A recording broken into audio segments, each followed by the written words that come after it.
Well, hello everybody out there and welcome to another random video. So today's video is going to be kind of like another book review of some sort, even though I don't normally do book reviews. I mean, I only made, like two videos or something about some books from Black Letter Press. But yeah, now I want to do a review of this box set of very weird and sometimes disturbing kids' books that aren't actually for kids. So, what is this all about? Well, those books they were made by a very popular artist and author and also puppeteer and stage designer and all different kinds of things, Edward Gorey. And I do have to say that I didn't know about Edward Gorey. I literally just discovered Edward Gorey, like I would say 2 to 3 weeks ago. And then I just thought, okay, let's see if I can find some of his work and see if I like that stuff. And I kind of like certain things. I'm not so impressed with other things, and I'm going to tell you which ones they are. But overall, yeah, he's a really interesting, or he used to be a really interesting character. He unfortunately died at the beginning of the millennium. And yeah, he's a very great guy, apparently, or used to be a very great guy. And yeah, the box that I want to show you in this video is the Fantod works. Now, why is it called the Fantod work? Well, in the early 1960s, Edward Gorey wanted to publish one of his books. The book was called The Beastly Baby, but no publisher wanted to publish this book. All the publishers rejected it. So Edward Gorey decided that he wants to publish this book himself. So he created this publishing company called Fantod Press. And The Beastly Baby became the first book that he published at Fantod Press. And as you can tell, he didn't publish this book under his real name. He published this book under the name of Ogdred Reary, which is kind of like a made-up name, one of the many names that he made up over the years. And yeah, The Beastly Baby became the first book that he published at Fantod Press. And then over the years, or maybe even decades, he published 27 more books at Fantod Press. And yeah, the Fantod works includes 9 out of those 28 books that he had published at Fantod Press. I mean, of course, Edward Gorey has published way more than just those 28 books. He published, I think, a total of 116 books. But yeah, here we only have 9 out of those 28 Fantod books or Fantod works. And yeah, before I show and tell you something about those books and also read you something from those books, let's just talk about the price, because I don't want anybody to get ripped off. Now, the thing is this, when I search for the Fantod works online, I find various different shops, usually like antique bookshops, and the prices vary. They are usually somewhere at around 200 to 300 euros, something like that.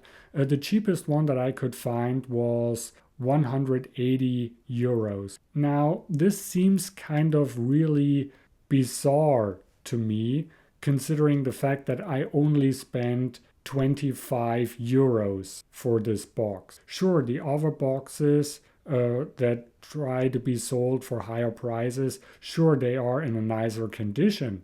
But still, I don't think that you only have to pay a tenth of the price only because the box doesn't look so nice, but the books are in excellent condition.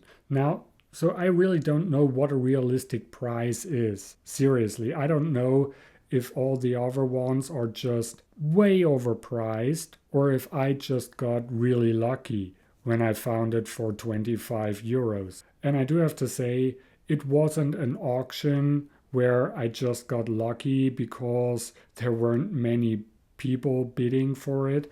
No, it was the price that it was offered for. So, yeah, maybe I got lucky. Maybe the other ones are just hopelessly overpriced.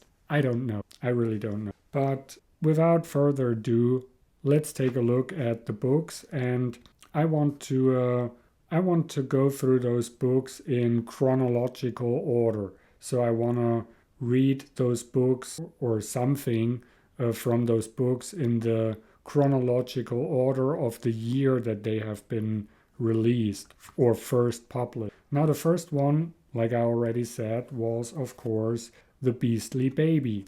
And it's a book about, a very kind of deformed and very unpleasant infant. So let's just take a look at it. Once upon a time, there was a baby. It was worse than other babies. For one thing, it was larger.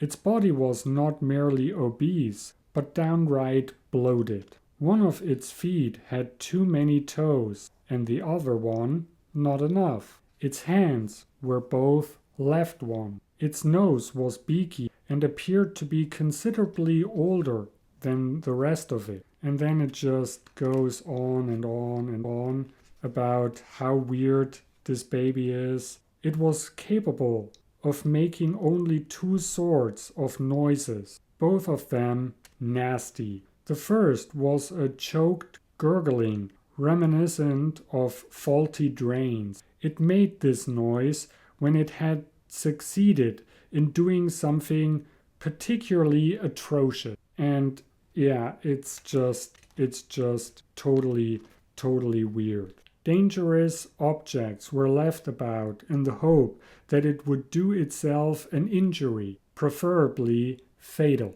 And I do have to say, when it comes to the description of the baby, it really reminds me of the penguin, from the Tim Burton movie Batman Returns. I mean, he was also, big and bloated and had a beaky nose. And, he also killed a cat when he was a baby. Of course, he didn't just kill it for fun. He killed and ate it. But still, I don't know, maybe Tim Burton knew about the Beastly Baby and maybe he drew some inspiration from this book. I don't know. But yeah, it's not surprising that publishers didn't really want to publish this book because, yeah, for obvious reasons. So the second book is called The Apoplectic Bicycle. And it's a book about two siblings that find a weird bicycle and then they just drive around and experience various different weird, nonsensical things. Prologue or prologue. It was the day after Tuesday and the day before Wednesday. Embley and Dewbird were hitting one another with croquet mallet when they heard a noise behind the wall, and an untainted bicycle rolled into view. Brother and sister tried to take sole possession of it until they both fell exhausted. Dewbird recovered first and leaped onto the seat, so Embley had to sit on the handlebars as they flew out the gate. And then, just weird things happened. After that, they almost ran into a tree, on which was perched a large bird, who muttered as they went by, "Beware of this and that." It's really kind of weird. My favorite spot is this one. An alligator rose up in front of them. Embley kicked it on the end of its nose, and it expired. I died.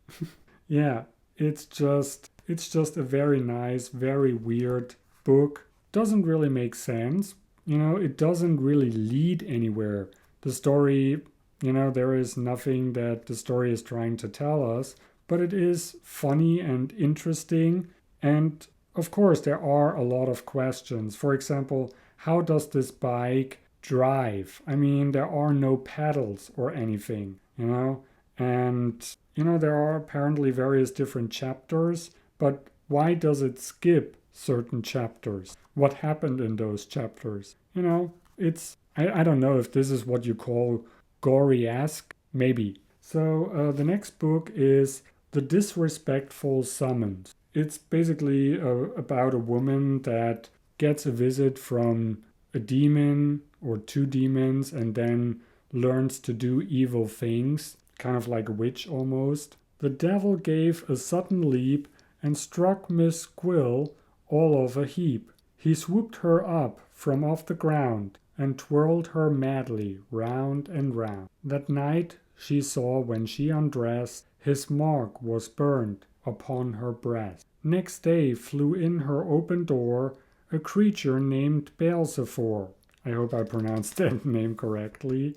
He brought a recipe for fudge of pounded pencil stubs and sludge. Also a book called 92 Entirely Evil Things to Do. She cindered toast and rotted silk, corroded tin and curdled milk. So yeah, it's a nice story, but I'm not going to tell you how it ends, of course. Then the next one is The Abandoned Sock. And this is probably, when it comes to the drawing style, it's probably the most simplistic that I have ever seen Edward Gorey draw something.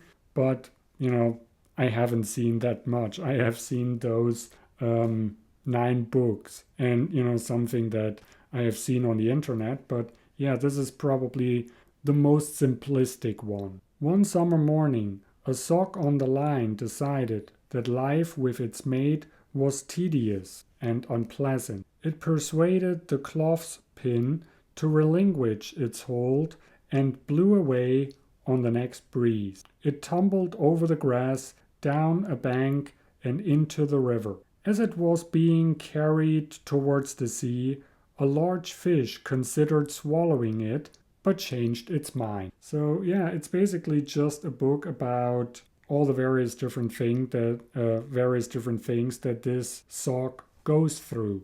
There might be a moral to the story, but yeah, maybe the moral is be happy with what you got, but I'm not sure. Then the next book is basically just an art book because there aren't any words. It's Leaves from a Mislaid Album. And this is, from those 9 books, it's probably the one with the most detailed, most gorgeous drawing. I mean, when you look at those pictures, it's just absolutely insane, the amount of details. And I have seen a video from the guy who wrote the biography of Edward Gorey.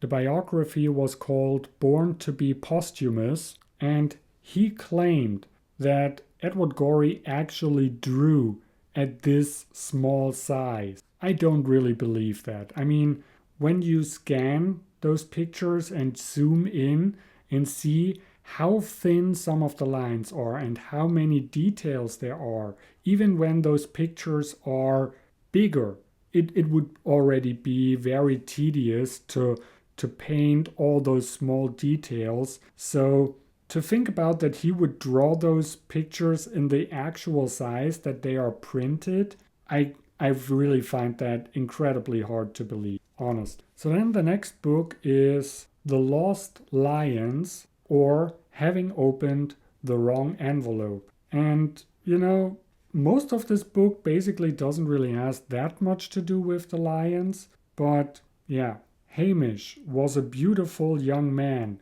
who liked being out of doors. When he wasn't outdoors, he kept a voluminous diary. One day, he opened the wrong envelope. He thus went on the films in which he was almost always out of doors. With his sudden wealth, he bought a stylish house in extensive grounds and began to raise lions. So this is a story about Hamish and that he can't handle the fame of being a famous movie actor. And yeah, it's again a nice short story.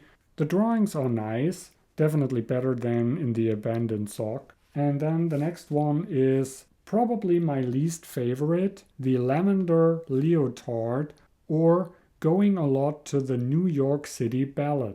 You know what? I forgot your feather. I warned you not to get them tickets before row R. One of us is no longer with the music. I can hardly wait for the fall season. Can you? It's just, there isn't really a story. It's just short, I don't know, conversations or short dialogues between people in the ballet or ballet. I don't know how you pronounce it in English. Maybe it's called ballet. The next one, I have to admit, is probably my most favorite out of those 9 books. It's L'Heure Bleue, and it translates to the blue hour. And it's just, those two, I don't know what they are, raccoons or creatures, I don't know, having conversations, and we always only get like 1 or 2 sentences from an obviously much bigger conversation, but it's hard to tell what it is that they have been talking about. It is not the living, it is the being lived on. I must remember to write that along with some other things down. And then there are sometimes also sentences with blanks. 1 day a week I don't something something, but I never tell anyone which day it is. Last week it was Thursday, wasn't it? I never insult you in front of others. I keep forgetting that everything you say is connected.